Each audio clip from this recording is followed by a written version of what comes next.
Yes, yes, yes. Good evening, everyone, and welcome back to Cannon Chatter TV. I'm G Talks Arsenal, your host for tonight's show. And it's a regular show that we do every week now.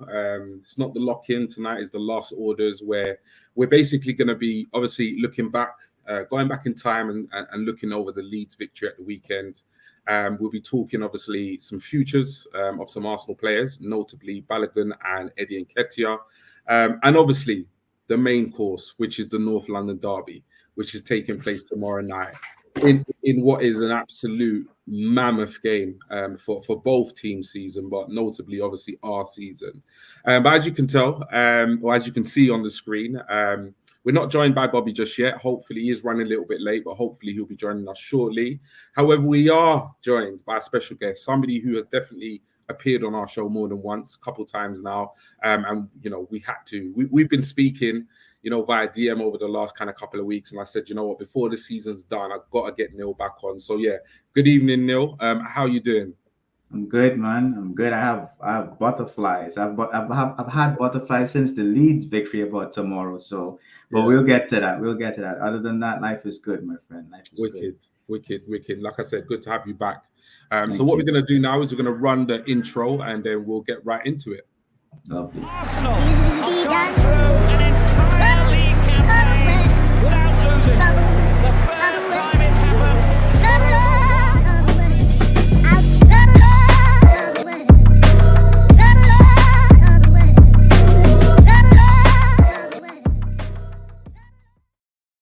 So yes, we are here. We're back for the last orders. Like I said, those of you just joining us, we're going to review. Obviously, we're not going to spend too much time on it, but we're going to look back at the Leeds game because we haven't yet done our quick review of that match. We're here to also talk about some of the futures of some young, bright talents at Arsenal, as well as some talents that somewhat split opinion amongst the fan base. And then obviously we're going to get onto the main course, which is the North London Derby that's taking place tomorrow evening.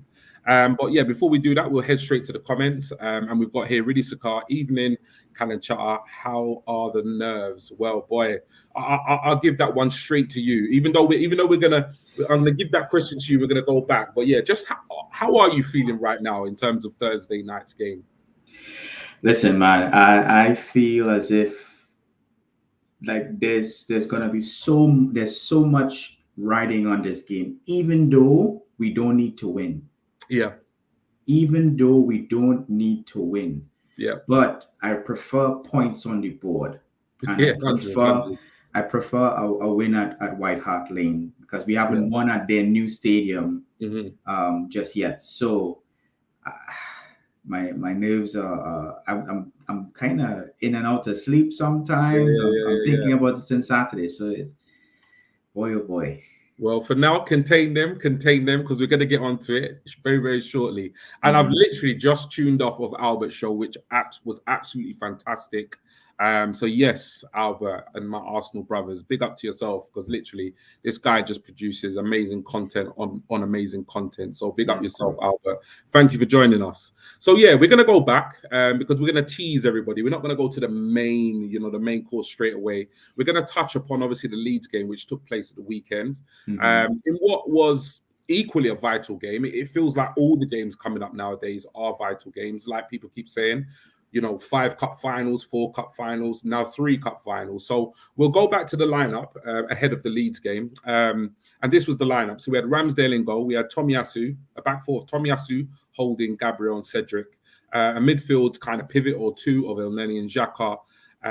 With obviously Odegaard in the number 10 role. And we had the front three, a familiar front three, some might say, in the shape of Saka, Martinelli and Nketiah. Now, just quickly, thoughts on the lineup in terms of going into the game against Leeds? I was surprised that he started Tomiyasu, seeing that he kind of he came off with a bit of a knock seen in the previous game. So I was surprised to see that, and I was surprised to see him move Cedric out to the left hand side. You know. Oh wait, did Tommy go to the left hand side? Tommy went to the left. Tommy went to the left, which was even more interesting. So I mean, it seems as if the players and this starting 11, those are the only two surprises for me.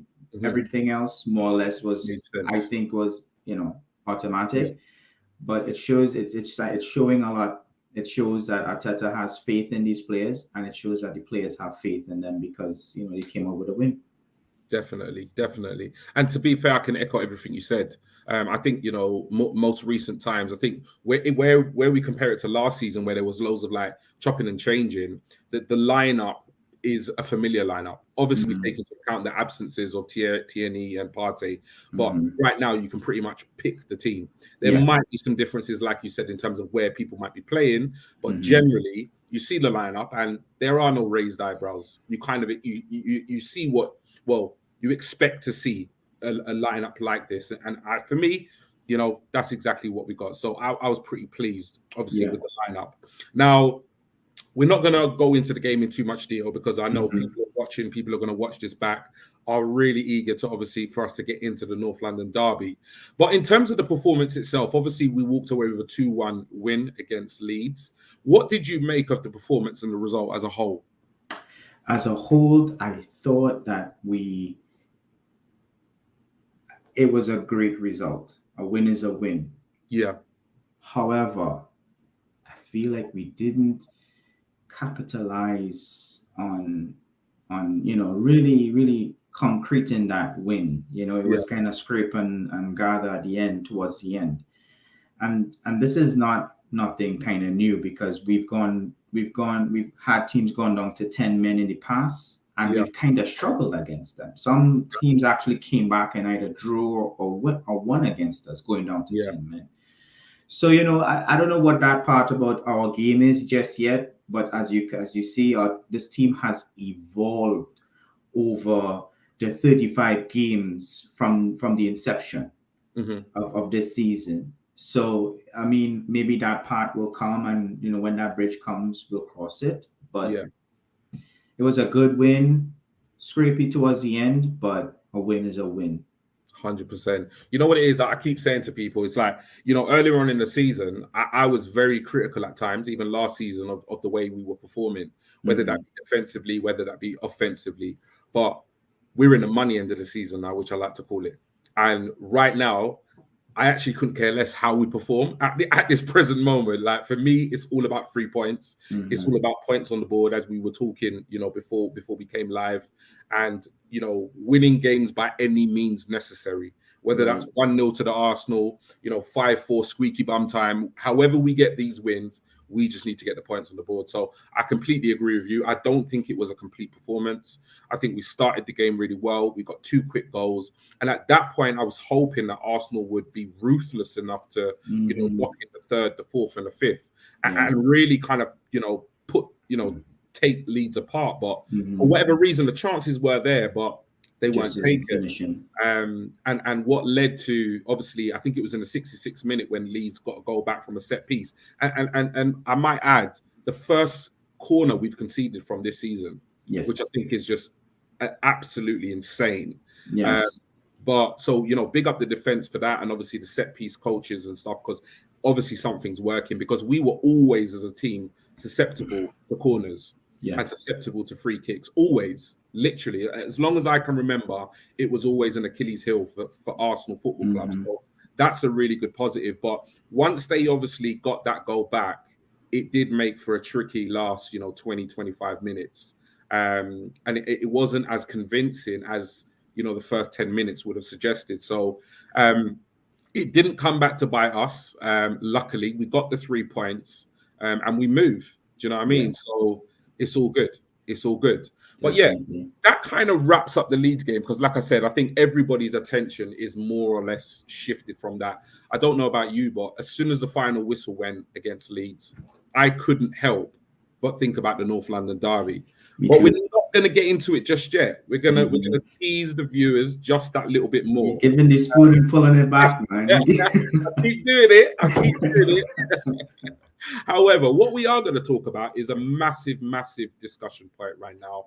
It's something that massively does divide the fan base, and that is the future of a number of Arsenal players. Now, I will bring this picture up. Now, I said a couple of streams ago that if we were going to be in contention for top 4, we needed to find a player or a striker that was going to hit form and get between, say, 4 to 5 goals over the next 4 to 5 games. And boy, has this kid come up trumps. He was brought into the side, and I'm going to be honest, I'm going to be transparent. I was a bit surprised, and to be honest, I didn't quite understand the thinking behind it. As much as I've been critical of Lacazette, I can still see what Lacazette brings to the side. Now, looking at his performances over the last couple of games, and obviously, the goals he scored, he scored two. He scored 2 goals against Chelsea. He was unlucky not to be on a score sheet against United. Again, 2 against Leeds. Massive impact. What are your thoughts about renewing Eddie Nketiah's contract and securing his future at Arsenal Football Club long term? My view on it is sell him. Okay. That's my honest, forthright opinion. Yeah. And I'll let me try to clarify why. I don't think. How old is Eddie now? 22. Yeah, he's still young. He's still young. Good. And I don't want to sound harsh, but we were looking at other strikers around his same age during the January transfer window. We looked mainly at one, but we looked at the other few. And I find it hard to, like, where has this form all of a sudden come from? Yeah. I would have liked to seen this version of Eddie, a little more often than what I'm seeing now. Now, this is not to say that Eddie hasn't done this before, because he has in previous seasons, like not last season, I think, but the season before. When he did have a run in the team, he kept Lacazette out of the team. I'm not sure if you could recall that. Yeah. He kept Lacazette out of the team. So and that's when those bids from I believe it was Crystal Palace came in, asking around 20 million, offering 20 million for the striker. So I don't want to sound negative, man, but I've seen this already. I've seen this version of Eddie. We haven't seen it. We haven't been this excited about Eddie before, because we were not in contention for top 4. Yeah. And I believe that is where most of the excitement is coming from. And I hope he continues this form all the way to the end of the season. Yeah. And, if he does get an extension on his contract, well, so be it. But in my personal opinion, I say sell him. Yeah. I hear you, and it's one of those things where it's like, obviously here on Untitled Chapter, and obviously on, most, platforms, we all look at the squad. We're under no illusion that, the team has needed improving. It still does need improving. And Eddie Nketiah is definitely one of those players that falls into the category for me where, for whatever reason, he's not been able to translate or transition his form at youth level into the senior side. Having said that, there is an argument to suggest that he's not necessarily had a fair crack at the first team. When I was watching an interview that he came out and did a couple of weeks ago, which again ruffled some feathers, he's not started 3 games in a row for the Arsenal senior team, which, that is a problem. Obviously, if you're a young player, you're trying to get form, etc., etc. Some people might say, well, look, when you get your opportunity, you've got to grasp it. You've got to take that opportunity, seize it, and make the most of it. Others will say, he's not really had a fair crack. Sub appearances, here and there. So it's almost like that. Like for me, he always is a player that I thought I've not always thought it. I've always wished him to do well at Arsenal at senior level, but I've come to the point where I feel like, it's time to go. The contract, supposedly has been on the table. He's not necessarily taken it. And I just thought, cash in when we could have, but now we're in a situation where, we've basically are going to see him walk out the club for nothing. And I think in this market, I think that's absolutely crazy. Like I do, because, he's worth, for me in this market, easily 10, 15 million.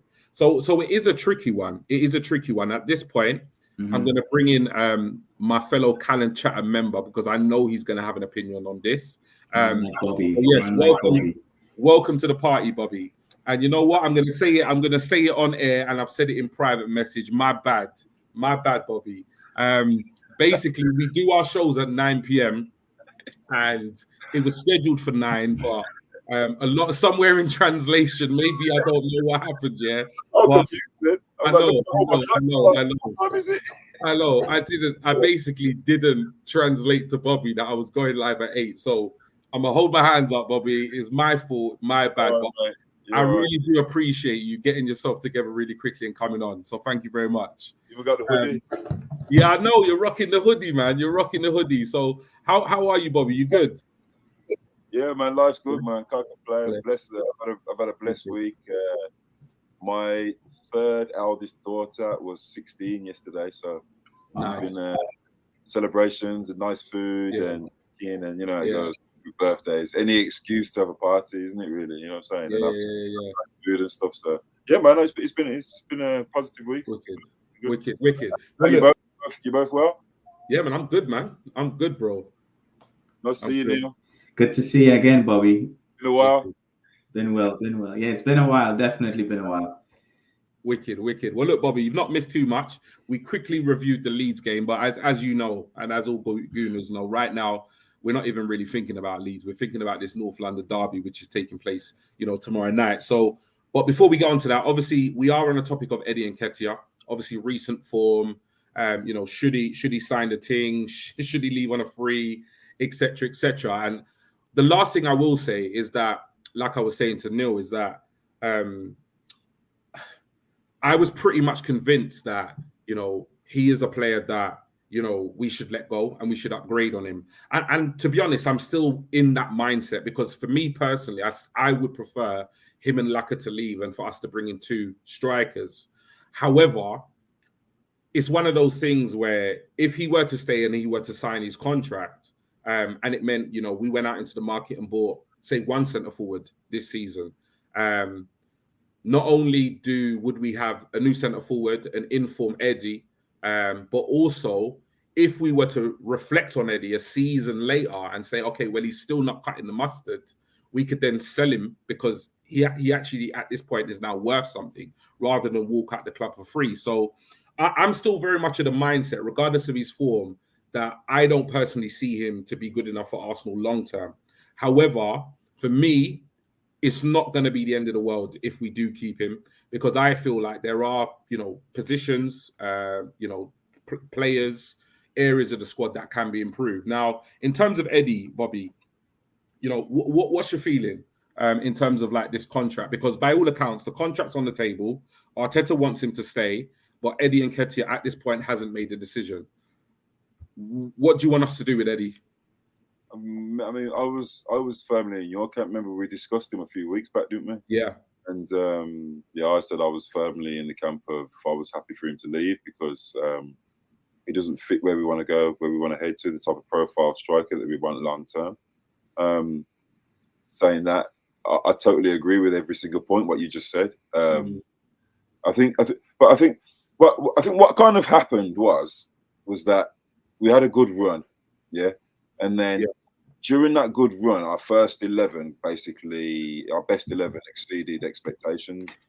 And as soon as Partey and Kieran Tierney got injured, we then started to look at the flaws of the weakest players in that starting 11. And one of the biggest flaws was Lacazette. Even though he wasn't missing a lot of chances, there was times in games when we could have stretched teams and done all that. You know, we could have maybe basically done what Eddie Nketiah has been doing for the last couple of games. So I think now you kind of see a different side to Eddie and what Eddie can offer.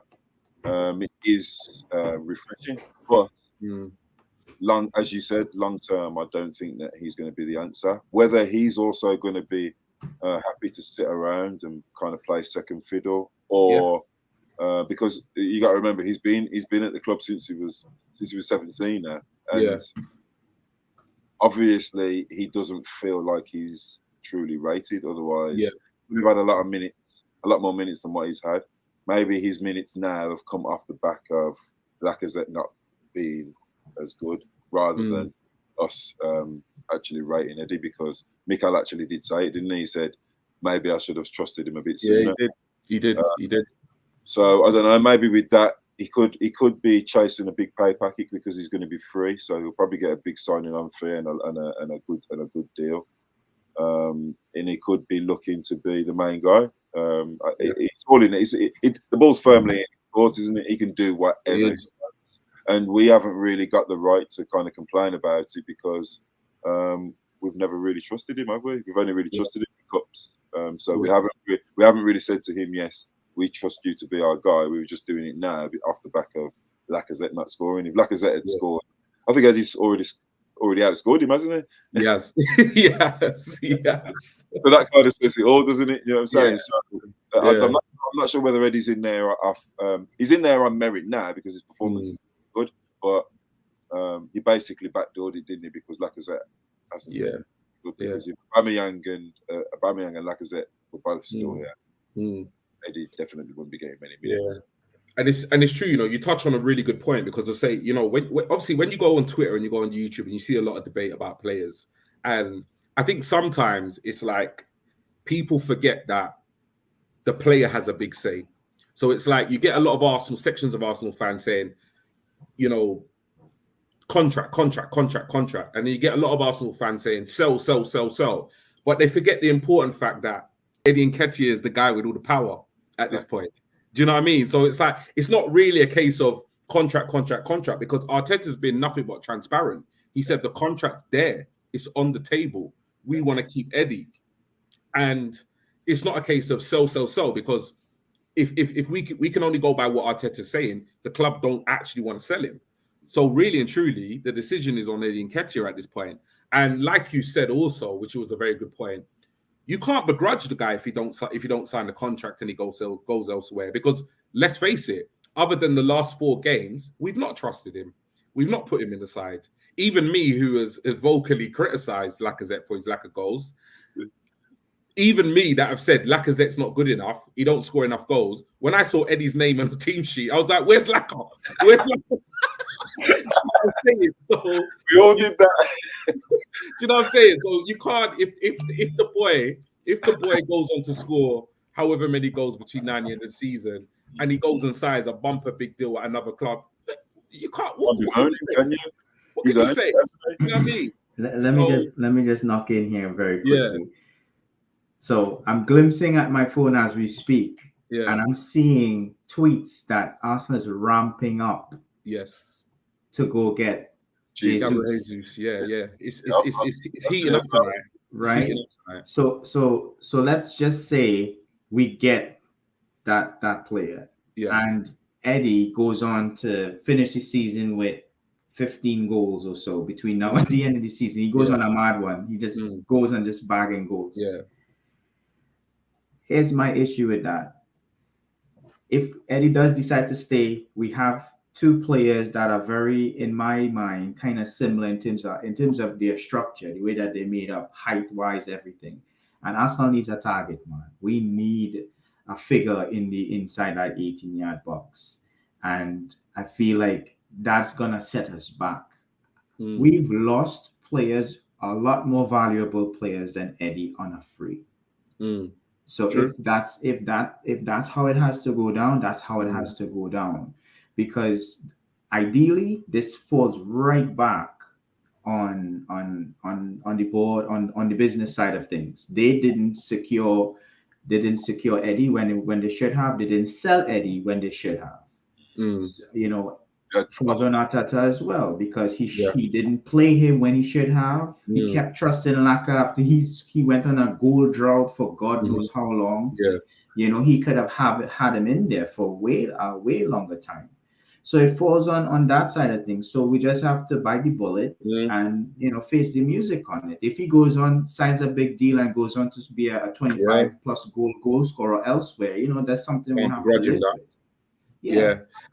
And it's true, you know, and you know what, it's a really important point, because even just before we came on air, I can't remember who it was in the group, Bobby. I don't know, because we're in a Bobby's got a Arsenal chat, group on Twitter, and I can't remember who it was. I don't know if you've seen the updated messages, but somebody actually said, like, we was talking about the Gabriel Jesus potential transfer, and they made a really good point in that, you know, Gabriel Jesus is on the bench at City.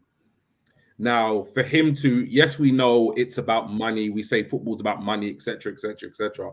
But, you know, big man thing, is he leaving City's bench to come and sit on Arsenal's bench? And when you actually think about, you know, him wanting to make that move, there must be more to it than just money in terms of him leaving City. And then when you look at the mindset of what Eddie said also in terms of it not being about the money, he wants game time. You're gonna have two strikers. If it turns out to be Eddie and Jesus, you're gonna have two strikers that both want to be promised first team football, but technically maybe can't be promised first team football. So it's a difficult one. And I'm very much of the notion, like you know, in that I do believe we don't necessarily need a target man, but what I do believe is that we need somebody that's different to what we've got. We need somebody of a bigger stature. We need, you know, somebody with a bit more pace, can hold up the ball. And I don't see that in necessarily what we've got. Any thoughts on that, Bobby, in terms of obviously just the Jesus links, obviously strikers, because some of the man them in the group was basically, you know, getting to the point where we're thinking that maybe Jesus is going to be our marquee striker signing this summer and we're not going to get anybody else. Well, looking at the fact that we went for Vlahovic and there was a DCL talk, yeah, I think what Neil was saying about having a target man, I think that could be something that we're also looking at, because if you look at some of the profiles and some of the sizes of some of the strikers that we've been like Nunes, like Isaac, like Gakpo, like DCL, they're all 6 foot plus. But also all of those strikers can all play across the front three, just like Jesus can. And I don't think Mikel's going to be rigid in who he plays up front. I think he's going to want to buy players that can play multiple forward positions. That's something that we've said before, isn't it? And Jesus can definitely do that. He started Eddie on the left wing multiple times. So I think personally that we're going to go for Jesus, that Eddie's going to go. I think Mikel's saying that he wants Eddie to stay, because he's not going to say that he wants him to go, is he? I genuinely think that I think the Jesus thing's sorted. That's just my personal feeling on it, because he's got a relationship with Jesus.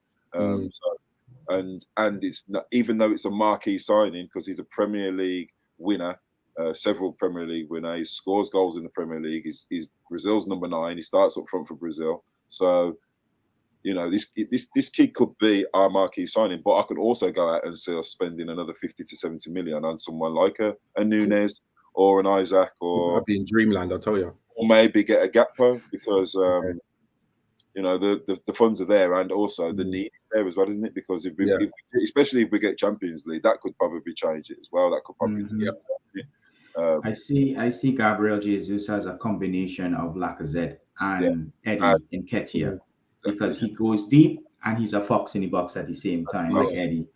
But he's also got that special. He's also got that X factor where he can score a goal out of nothing. You know, exactly. Which none of those two really have had. Even though Eddie's had a good run and he has scored some nice goals, to be fair. He has. The 2 goals against Chelsea were good. Even the second finish against Leeds was a good finish. It was out. I'm saying, like, you know, when a striker scores a goal when you're not expecting them to. That's I think that's a sign of a good striker. If you can score the goals that you're supposed to score, but then also score a couple of goals where different. That says that you're a good level striker. And Jesus does that. He'll do something out of nothing that you're not really expecting. So I think he could do that for us. But then I could also see like an Isaac, a DCL, a Nunes, a Gakpo type that can also be that big target man. And we can change the way that we play to maybe see out a game or to win a game, or maybe because of the opponents. You never know. So I see basically the same as what Neil said as well. No worries. It's exciting times. All the speculation. It really is. We're going to head to the comments. I think us being linked with Vlahovic and all that pursuit has kind of put everybody saying, Yeah. we're looking at that level, aren't we? You know, so Yeah. No, definitely. We're going to go to the comments and then we're going to move quickly on to Balogun and then we're going to get into this North London derby. So we've got Tony, Mr. Silver Fox here. My brother's brilliant duo, bless up. Notice that Stephen has been missing since one Rob Holding's brilliant reappearances. Stephen's coming right back saying, to be honest, Tony, I was watching Arsenal, not Sentiment FC.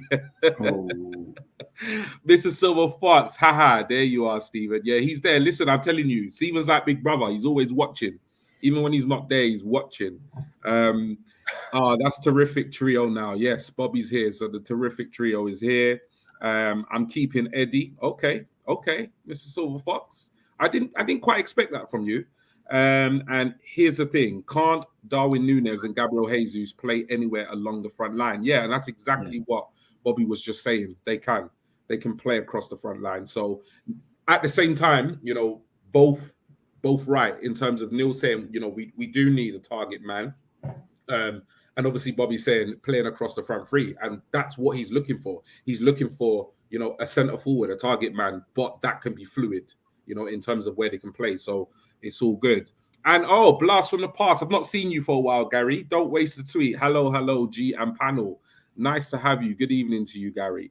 Right, before we get onto this North London derby, the small matter of the North London derby this season, we're going to speak about a player that maybe some people have somewhat forgotten about. And this is obviously Mr. Balogun. Arsenal player, recently signed a new long-term contract. And to be honest, going back, I remember, you know, the fan base somewhat losing their minds about the possibility of this guy leaving. I'll be honest, like it felt like it at the time. It was. You know, there was all sorts going on online in terms of this guy. You know, if we let him leave, you know, Arteta this and the club this and rare. He signed the thing. He, you know, some might say he had a couple of opportunities in and around the first team. And obviously since then he's gone out on loan to Middlesbrough. Now we did a poll, Cannon Chat a poll, and we basically asked the question: what should we do with Balogun next season? Should we sell him? Should we keep him? Or should we put him on loan again? And it was pretty unanimous. There was 158 votes, of which 78% of the votes said we should put him on another season-long loan next season, which basically takes him out of the striker equation for next season. So if you actually look at it, you know, I'm probably assuming Arteta is going to have a very similar view in that from what we've seen and the fact he's gone on loan. So you got Balogun out the situation, you got Eddie potentially leaving and Laka. So technically we might not even, you know, start the transfer window with a recognised striker for next season. But in terms of Balogun, I'll come to you first, Neil, on this one.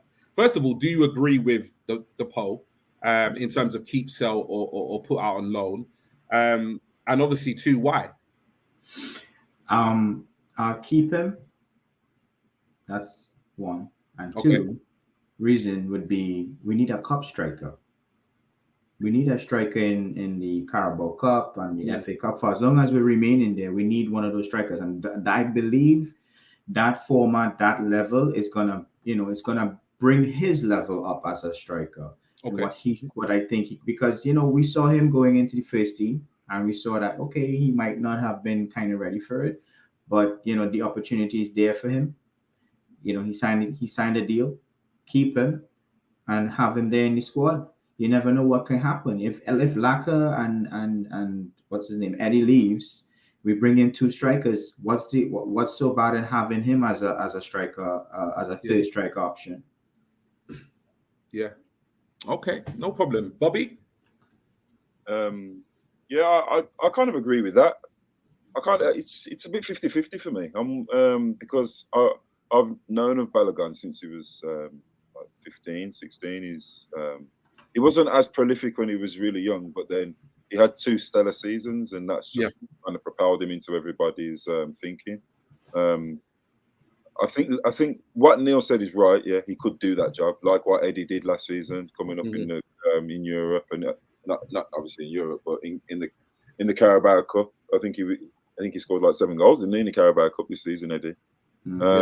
I just worry at that age whether that's enough minutes. I don't think that's enough minutes for a boy of that ability. I think I'd want him I'd want him to go. I'd want him to go on loan just because I think that he needs like a full season playing number 9, living like like a because he's not at it. He's not at it yet. He's not done it. Yeah, he's done it at kid level, but he's not done it at the senior level. So yeah, I'd rather him did that and he played 38 games because he hasn't actually been starting every game for.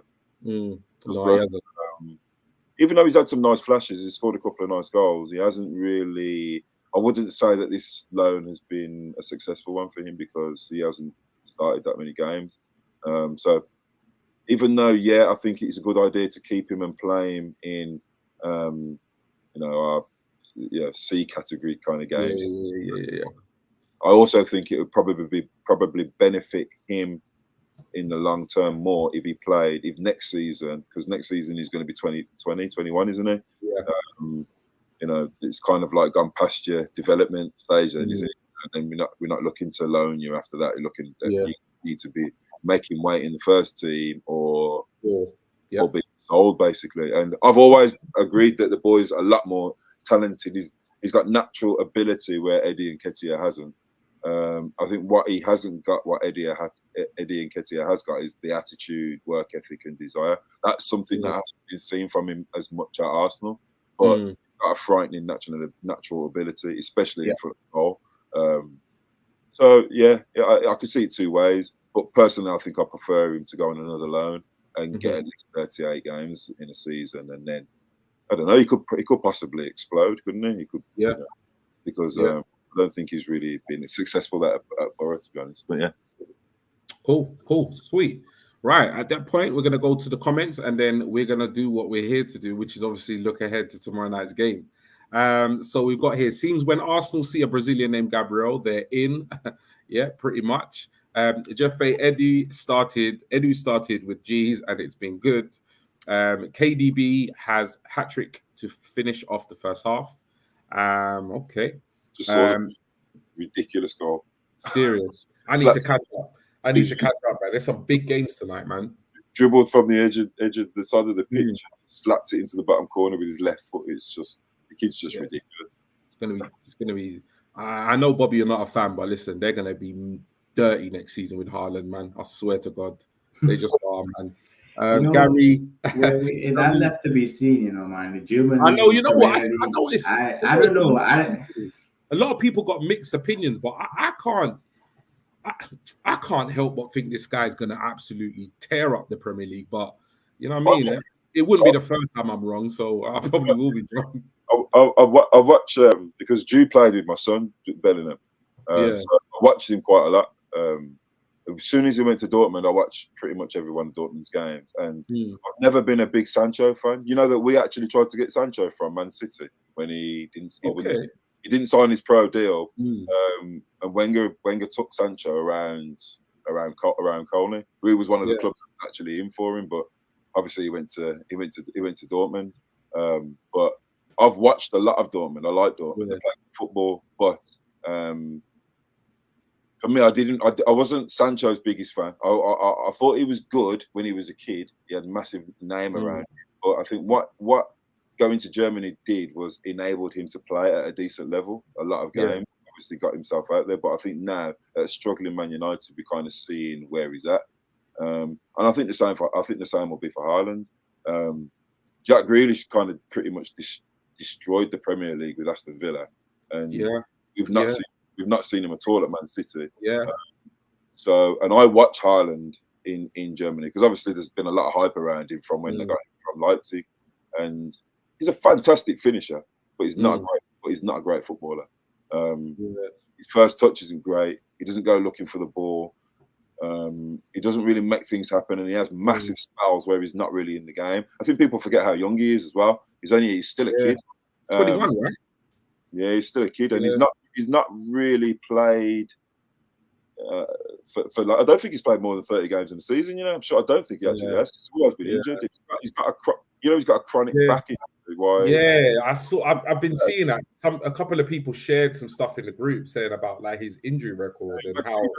Because obviously the size of him and the weight of him is he's a freak of nature, but he's also playing a prime sport at the top level, which is which is definitely going to take it out of his growing body, isn't he? He's still growing, so that's true. it's very interesting to see how he goes. Because I mean, you probably know this because I've shared it in our Arsenal chat. Yeah. I've seen a boy that Man City bought years ago called Liam Delap, and I actually think he's better. He's a couple of years, he's about 2-3 years younger, but he's one hell of a player. And it's going to be interesting to see what happens with two of them next year, because they're not going to loan him out; they're going to keep him as well. Okay, interesting. It's going to be interesting. And right here, maybe chuckle. Sancho is an expensive Reece Nelson. Absolutely made me laugh. That did. But yeah, you know what? I think it's about that time. We've spoken about the Leeds game, which right now I don't think anybody cares about. We've spoken about Eddie, which is a massive discussion point. But again, I think our focus is on Thursday. And we've spoken about Balogun. And I think, again, it's not a massive topic right now because I don't think anybody's mind is anywhere else other than Thursday night, which is tomorrow night, for, one could say, probably the most important, anticipated, contested North London derbies in a long time. Now, before we get onto the team, like obviously, teams and stuff like that, because I know I messaged you, Bobby, about picking a side, and we're going to let you go through that. And I'm going to obviously ask you guys some questions in terms of like the match and where you're going to think it's won and so forth. But before we do all of that, how are we feeling about tomorrow's game? How are we feeling? This is what I want to know. I want to know how you're both feeling. Speechless. I'll be honest. I've been flip flopping. From at first I was like, we're going to absolutely batter them. Yeah. Because they're going to want it more because we're 4 points ahead. But then I watched them play against Liverpool, and I thought they should have won the game against Liverpool, to be honest. Yeah. And then for a day I was thinking, how are we going to beat them? And then I was kind of like, as long as we don't lose, we'll be okay. Yeah. But now I'm back to feeling really confident about it. I am kind of nervous, but I'm really confident that A, we're not going to lose, and B, we're going to put in a really good performance. Because when we went to Chelsea, and that's one of the things that kind of worried me about Mikel Arteta, was he was always quite rigid. We've had this conversation. He's always quite rigid and he doesn't change what he does. But we saw that he does that at Chelsea. He changed the formation 5 times against Chelsea.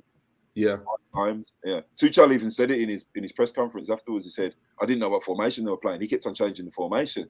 But the fact that he can do that in game, the players are clever enough to know and to switch between the 3 and the 5, because I think tactically that's the only thing that's going to catch us up against Spurs.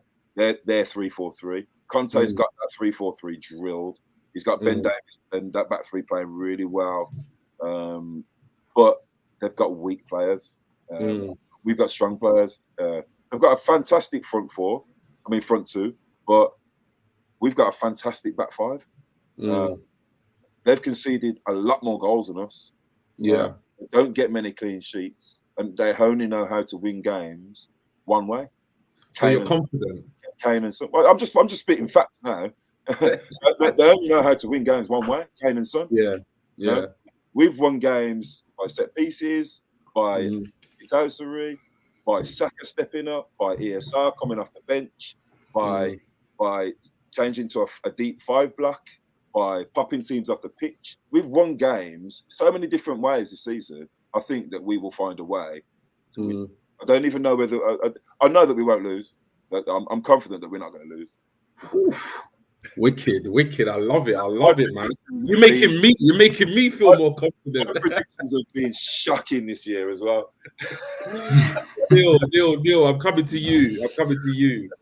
How are you feeling nerves-wise ahead of obviously tomorrow night's game? Because you know what I think. What's so amazing about this season, and it's something that I've not really felt for a long time. is those kind of butterflies and those kind of nerves going into games. I got to a point as an Arsenal fan where I expected us to lose, and I didn't really expect a lot. Sure. But I'm nervous. I'm really, really nervous. How are you feeling, obviously, ahead of tomorrow night's game?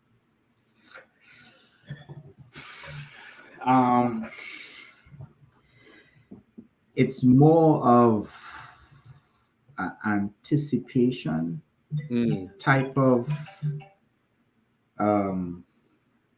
concern.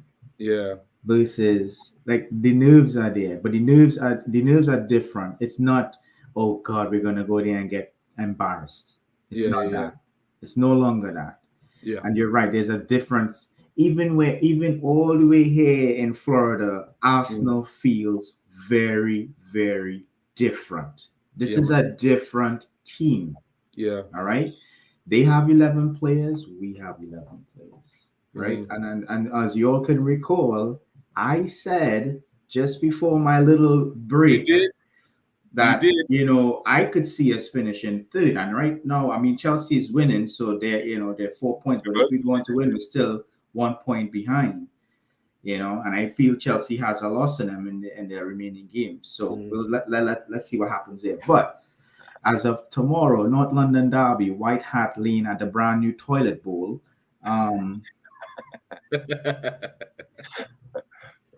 I agree with Bobby.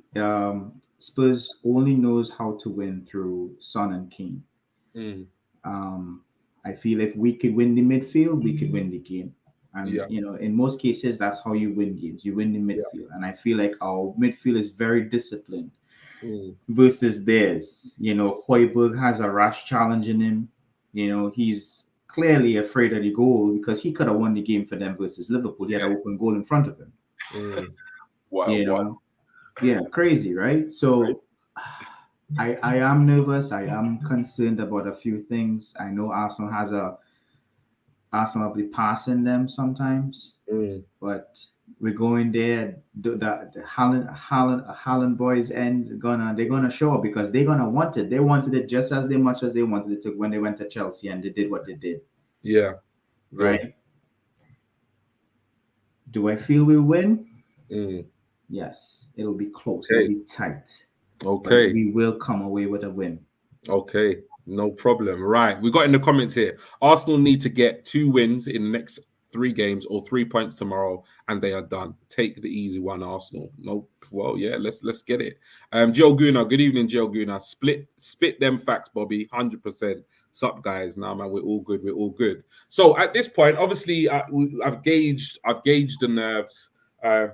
Pretty confident, slightly nervous, which is natural, but pretty confident. I mean, speaking to the two of you have made me feel a bit more confident about tomorrow night's game. I'm not sure it's going to last, though, because I'm just a bit of a nervous wreck when it comes to Arsenal. But yeah, I'm going to bring up, Bobby, I'm going to bring up your team. Now, this is the team that you selected to obviously face, them up the road in tomorrow night's game. Talk us through, obviously, your team selection. And then, obviously, myself and Neil will have a look and see if we'll do anything differently. I think, basically, I wanted to just keep it the same because I think those boys deserve to start. Also, I haven't seen any drop-off in the level of performance over the last 3 games. So, obviously, the only change being White coming in for Holding. I did actually say that I wasn't sure that White should come straight back in the North London Derby because he's been out for a couple of games. But actually, one of the guys in the chat made me rethink it because he said that he's only been out for 2 games and he's been a fit boy over the last 2 years. He wasn't out for 2 months like Tommy Asu was. So I'd bring him straight back in because of how he advances with the ball. And also he wrapped Kane up. He had Kane in his pocket in the last game. I remember he did really well against Kane. So yeah, that's the team I picked. One thing that did surprise me in the Leeds game was how good Tommy Asu was on the left. Yeah, I know. I thought that was because I wasn't a big fan of him going there, to be honest. But I thought he was fantastic. He probably as good on the left as he is on the right. but I think the rest of the team speaks for itself. I put El Nanino because he's. Yeah, no, I saw that. I love that. I love that. I think Jorginho gets a lot of praise. I think he gets a lot of praise, unnecessary praise. I don't think he's that great. If you'd have seen some of El Nenny's passing in the West Ham game, the Chelsea game, and in the Leeds game on Sunday, some of his passing was exemplary.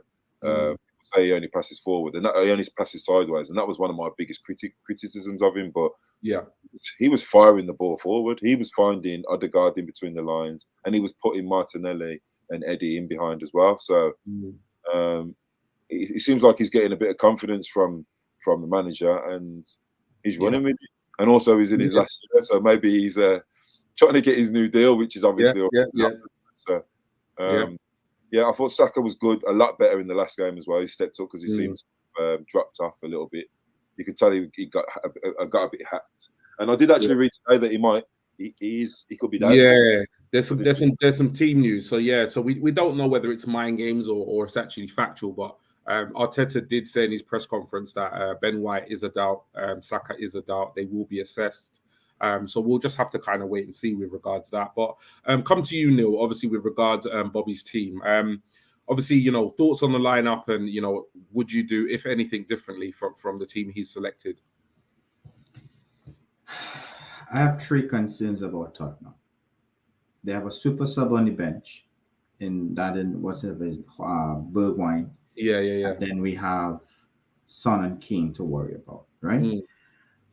If we could take care of Son and take care of Harry Kane, we should be able to, take care of business going there. In terms of the fullbacks, I can't recall what side Tomiyasu played on, because I think Son comes down the left, attacks down the left, right? If Tomiyasu is to deal with one of those players, I'd prefer he deal with Son. Son has been more of a threat than Harry Kane this season. I think that he's their top goal scorer right now. Yeah. So I would move Tomiyasu to the right, and bring Nuno Tavares in on the left. Okay. Against Kulusevski. Yeah. I think he has the pace. I think he has the ability to muscle him off the ball. Just take the ball away from him, but be defensively minded. Now, it sounds shaky, but keep in mind, we have the Xhakas and the El Ninos of the world to slot in there and assist on that left-hand side. But I feel as if we need to be careful of Son, and I would prefer Tomiyasu deal with Son. So he had Son in his pocket. When he got home, he take him out with his keys, his wallet, everything was there. So would you not be tempted to put Cedric in on the left though, rather than Tavares? I'm not going to lie, Tavares, his performances at times keep me up at night in terms of that defense. Okay, maybe and he has been very suspect this season, but that goes down to game time. Okay, and being substituted at halftime in one occasion, and then I think after 30-something minutes on another occasion, that's not going to do any justice to the man, to his confidence. So confidence, game time, lack of game time, all those things, create that type of player that we have right now. Because I'm not sure if you guys can remember, but he kept Kieran Tierney out of the team. He did. So where has that player gone all of a sudden? My only additional concern with that, and obviously I'll come back to you about the rest of the team if there's anything you do differently. But my only concern with Tavares, one, I feel like he's been inconsistent in his defensive duties. But 2, I kind of feel like Arteta needs to protect him, if that makes sense. And the reason why I say that is because this game is so huge in terms of Arsenal's top 4. I just feel like, when he plays, and sometimes, I'm watching the game and I'm on my phone, and sometimes I will finish watching the game and I'll look at the phone and I will see the reaction towards Tavares. I just feel like I almost feel like for his Arsenal career, he can't afford to have a stinker tomorrow night in this North London derby. And I just kind of feel like if it was up to me as the manager, I just feel like I would prefer to have Cedric, a seasoned Premier League pro, on that left-hand side, who I think defensively is going to probably, on average, give me a better performance. But also, God forbid, touch wood, it doesn't happen.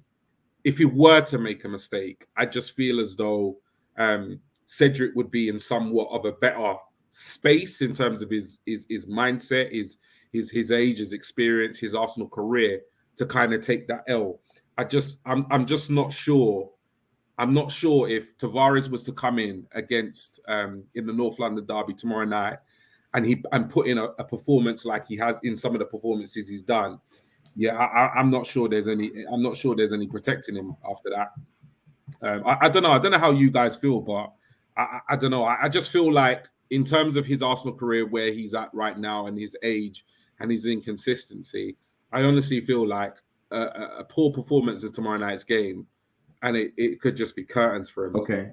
Okay, fair point. So, granted that we're not going there with any ability or openings for a poor performance from a Nuno Tavares, we put Cedric on that side, and I'll put Tomiyasu on the right hand side.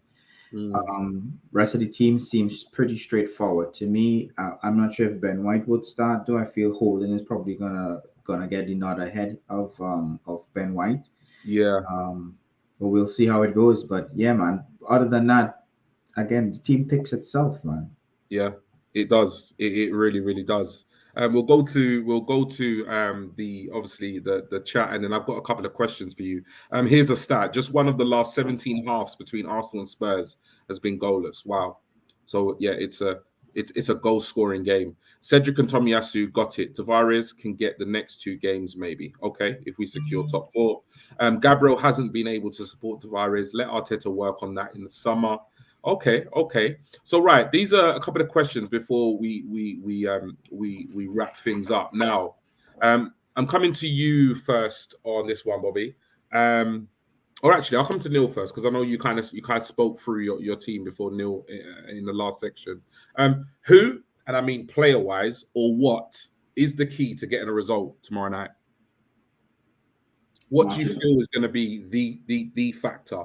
Who or what is going to be the factor to getting a result tomorrow night? Martin Odegaard. He would be the key to breaking down that Liverpool defense, to unlocking that defense. We saw how difficult they seem to be against Liverpool to unlock them. But I feel, Odegaard is going to be able to if he has to be the player, nobody else. We have attacking options to attack in the likes of Gabriel Martinelli, but we need someone to unlock and just have that opening for one of them boys to have a run in behind, slotted in the corner. That's what I feel. I feel Odegaard is the guy. He's the guy. Bobby. He's the guy. For me, I think what's key, what's going to be key, the key player for us, I think, will be Saka and Martin. But I'm saying 2, but I think them two are going to be key because they affect other teams' shape so much. There is no way Ben Davies is going to be left one-on-one with Saka, and there's no way on the other side Romero or whoever it is left one-on-one with Martinelli. So what that's going to mean is their 2 wing backs are both going to drop and are going to double up against them to stop them, which should create spaces elsewhere. Another key to tomorrow is how many chances we allow Spurs to have. Because in the first game in the North London derby at the Emirates, I was there. They didn't have a sniff in the first half. They literally didn't have a sniff in the second half. They had like about 3 shots. I mean, you can look at this. You can look up the stats, and that was key. That was key to the performance. And we've done that this season. So if we can do that, if we can go there, shut up shop. Our shape now without the ball is elite. It is. I'm a coach, so When I go to the Emirates and watch us, I watch us with coach eyes sometimes as well as with fan eyes. You know, we've got an elite tactician running us now in Mikel Arteta, and yeah, I think it's going to be a tactical battle. But if we can, the way we play without the ball now, if we can stop them from getting chances, stop their weapons, that'll be a massive key to the game. That'll be a massive key to the game. Yeah, definitely. Because if you watch them against Liverpool, they actually created probably more clear-cut chances than Liverpool did. You know, Liverpool's goal was actually a deflection. Tottenham tapped the goal, they tapped theirs, and Son tapped the ball into an empty net. And as Neil's already pointed out, Holberg should have scored into an empty net as well. So you know, they'll be tight as well. So yeah, I think there's a lot of keys, man. There's a lot of keys. There is. There's no one thing, is there? So there's going to be a lot of reasons why. We're going to see a tactical. Yeah. I'll come back to you, Neil. And I know you kind of touched on this a little bit earlier, but I'm going to put you on the spot. Are we going to win? Are we going to secure top 4 in the North London derby? Before I answer that, Mr. Bobby, is that a Red Dragon stout you're throwing back there? My Jenna. Respect and manners every time, brother. That's my drink, my brother. Yes. That is definitely. Hold on 1 second. 1 second, guys. Just got a call here. No worries. I'll come to you, Bobby. Yeah, but just can I just touch on your Nuno Tavares at all? Because I was listening to you both, and I was like gritting my teeth because, as you know, I'm not the biggest fan of Nuno Tavares. Yeah. I'll be honest. I can't see him having an Arsenal career. I'll be genuinely honest. I don't think he has. I don't think he's going to have one. I think those at the club have seen enough as well now. You always judge a player at their worst, and his worst is really bad. I think maybe if he got a loan and seen how he dealt with that, but I see so many bad attributes in his game when I watch him. I mean, there's a reason why we're trying to get this kid from Bologna. Aaron Hickey. I saw that. I did see that. Yeah. I know Hickey can play right back as well, but Tommy Yasu's our right back, isn't he? And Kieran Tierney is basically our left back. So we're buying him to cover Kieran Tierney. One thing I'll add to that is that it seems as if we're learning from mistakes very early. Yeah, it seems as if we're ready to dealing with it. Yeah, if this isn't working out, let's sell and look to buy. Yeah. I like that. It seems that way. Yeah. That's a good thing because we've that's cost us how much times in the past. Yeah, no, it has. We might as well Deadwood FC at times. Definitely. But so, to answer your question, G. Yes. It's a yes. A hesitant yes. You can sit on the fence then, Neil, isn't it? Yeah, man. Listen, I've known I've been in the Arsenal fan club to know that Arsenal is a team sometimes you can't put your money on. Yeah. Right? No. And sometimes that little thing is just niggling in your ear, hearing it sometimes. But if the boys really want it, we can secure it tomorrow. Yeah. Okay. Bobby? No. Okay. I think we're going to draw. Okay. No. All right. No problem. And I'm going to come right back. Yeah. So, this guy knows you, man. This guy knows you. Score predictions, and I'll let you take away, Bobby. Now, we're not gonna win tomorrow night. And we're not gonna secure top 4, according to you, Bobby. So, how do you see the game going in terms of the scoreline? And those of you who are watching, please do at this point put your scoreline predictions in the chat, and we'll come to them and share them.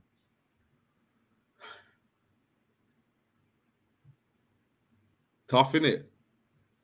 You know what? I was going to say 0-0 until who is it? He said someone said in the comments that we haven't had. I didn't know that. That was a mad stat. We haven't had. Yeah, it was Coney, Mr. Silver Fox. There's not in 17 halves of football. There's only been one goalless half. I was going to say 0-0. I say that now. Yeah, I'll go 2-2. 2-2. There's 2-2. always goals in the North London derby, man. There's always goals in there. So Yeah. I don't know why I was thinking 0-0, to be honest, but I'm gonna go 2-2. Yeah. 2-2. Neil, what are you saying to me, man? Scoreline. I'm gonna agree with Gio Guna in the chat, man. 3-1 to the Gunners, bro. Jeez. 3-1 to the Gunners. If we're going for it, go for it. Yeah. I was on Albert JTV's preview last night, and it was a good preview. It was 3 Gooners up against 3 Spurs fans, and it was interesting. It was really, really interesting. If you have time, check it out. And since the Leeds game, in terms of Arsenal, it's the only thing I've been thinking about, and I kind of felt like I just kind of feel like it's destiny, that it's fate, that tomorrow is gonna give us a result where it is all still to play for. I kind of just feel like it just epitomizes the Premier League. I just feel like it's going to be too easy if we wrap it up tomorrow night.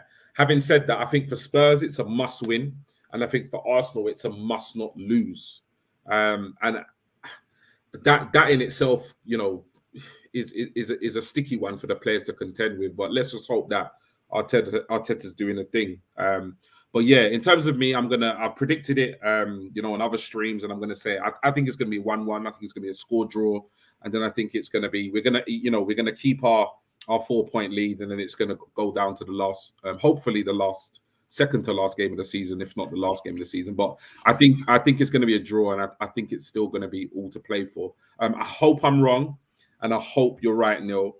But we'll just have to kind of wait and see. So obviously at that point, we're going to go to the comments, and they are kind of firing in. We've got here, Arsenal will get their chances. They will have to take them, take what that team gives us, and be clinical. Last North London derby, they were poor in the middle. Can't expect that this time. I remember, I don't know if I was right, but I remember somewhat of a Partey masterclass in that match. Yeah. I think that was definitely one of those games where I really stood up and said, "Oh yeah, this is the Atletico Madrid Partey that we bought." He was phenomenal. I said exactly the same thing. Yeah. You'll probably know I was never his biggest fan. No, yeah. And I went to that game. That was my first ever North London derby. Oh wow, wicked. Yeah, I took my cousin for his birthday, and we took both our sons. We obviously, to get the win was great. Thomas Partey scored the first goal right in front of us. Yeah, absolutely bust the whole game, and that was the game. I did. He turned it around for me. I was he's our guy to take us forward. Such a shame, man, that we ain't got him for the running, man. But he soon come back, man. Nobody expected that we would be in the position we are in. Trust me, we didn't. I didn't. So why not batter them lot from down the road, 3-1 to the Gunners? And obviously, Neil's backing you with that scoreline. Gary here, Arsenal should fight to the death for 90 minutes, just 90 minutes, 100%. You got to leave everything on the pitch on Thursday night. Everything on that pitch. Like literally, sweat, blood and tears, man. Everything. I don't want to see listen. Boy, they best just come correct, Let's go the extra 3-4 minutes if added. Let's go the extra, not just the 19. We need every second. Because it's Arsenal and it's top 4 riding on it. If it's 1-0 to the Arsenal in the 90th minute, they're gonna slap up 12 minutes of extra time, innit? You just know that's what they're gonna do. Gary here saying 2-1 easy. That team scores late to get my stress levels up. Rudy Sakar saying 1-1. Obviously, yes, sir. He's agreeing with Neil. Rudy Sakar saying, unfortunately, I can see our midfield getting outnumbered by theirs. Okay. Well, you know what? That pretty much wraps it up, man. Any last thoughts, Bobby? Obviously, about tomorrow night's game. Anything we've not covered? Anything you want to say? Anything at all? No, not really. Just this is exciting times, isn't it? It is. It is. Every week, big game. Obviously, not just Arsenal, but there's these next 2 weeks with the Champions League final as well, FA Cup final Saturday, this game tonight. I'm going to the Newcastle game.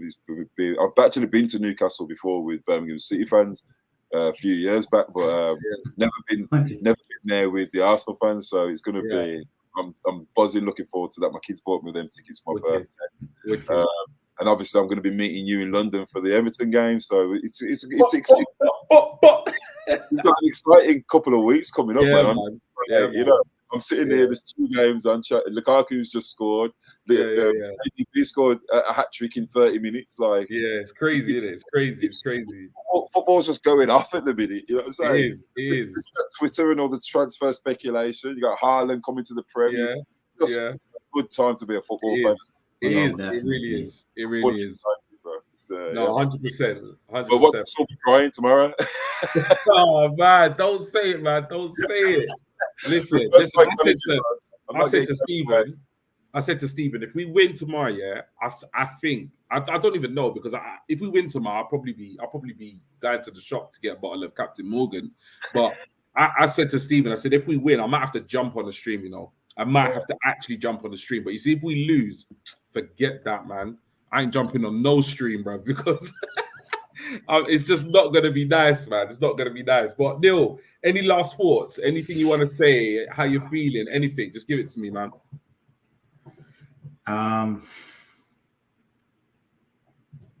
See El Nino score a scorcher from outside the 18 tomorrow against Lloris.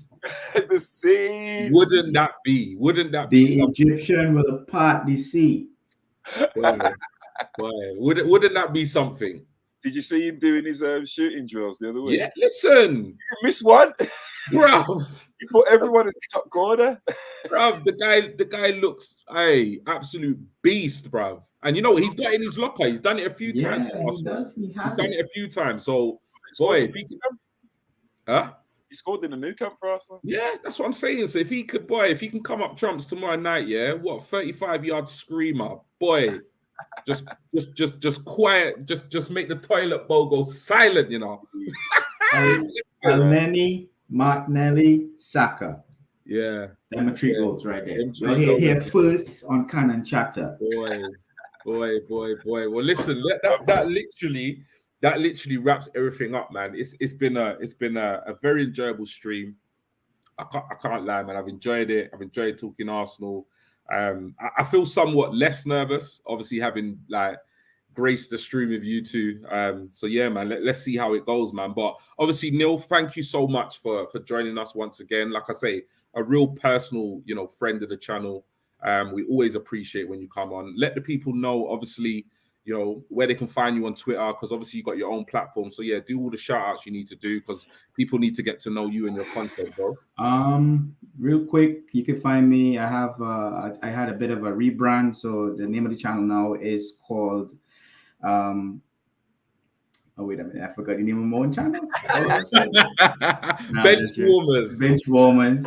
Yeah, Benchwarmers podcast. You can find me on Twitter at Benchwarmers, and big up to my guys as well, JC and mostly Arsenal, man like Keith and all those are my team. That's we have our own little group that we come together and we talk Arsenal as well. And it's, as always, it's been a pleasure to be on here with you and Bobby, man. Thank you so much. Thank you, bro, man. We appreciate it. And obviously, Bobby rocking the Canon Chapter hoodie. Listen, this guy sent me the picture, and I never see a hoodie suit a man so much than this hoodie. I'm a hoodie man. What can I say? All I wear is hoodies attractive. Wicked. Bobby, tell the people where they can follow you on Twitter, man. Yeah, man. Follow me at Bobby Brown here. On Twitter. That's it. That's it. You really follow me, man. I'm just on there talking Arsenal every day. Always ranting. Always putting my 2 pence out there, but yeah, man, I'm out there trying to back our hated players, because 100% this hate, man. You know what I mean? Yeah, 100%. Very quickly there, G. I want to big up 2 of my other brothers, Tony Jr. Yeah, go ahead, man. Go ahead. Tony Jr. and John Jordan, man. Those are real. They support your channel, your platform as well. They're always watching and stuff like that. And big up to your channel, man. Keep going. They're on Twitter, yeah. They're on Twitter. Yeah, they're on Twitter. Yeah. Well, make sure. I need to know if I'm following them or what. Because if I'm not, I need to rectify that. Yes, just let me know. We'll link it. Definitely. Wicked. But yeah, man. Gary here. Good show, G, Neil, and Bobby. Thank you so much, Gary, for tuning in. Have a good night, chat room. And the last comment here, really, Sakar. Great discussion, chaps. No sleep tonight for me, knowing what's tomorrow. Man, try and get some sleep, really, man. Just try, man. Just try and get some sleep. Good. But yeah, that literally wrapped things up. So you know what, boy, all that's left to say is tomorrow night, North London derby, massive game. Let's get the 3 points, secure the top 4, and you know what, Champions League, here we come. Until next time, keep chatting.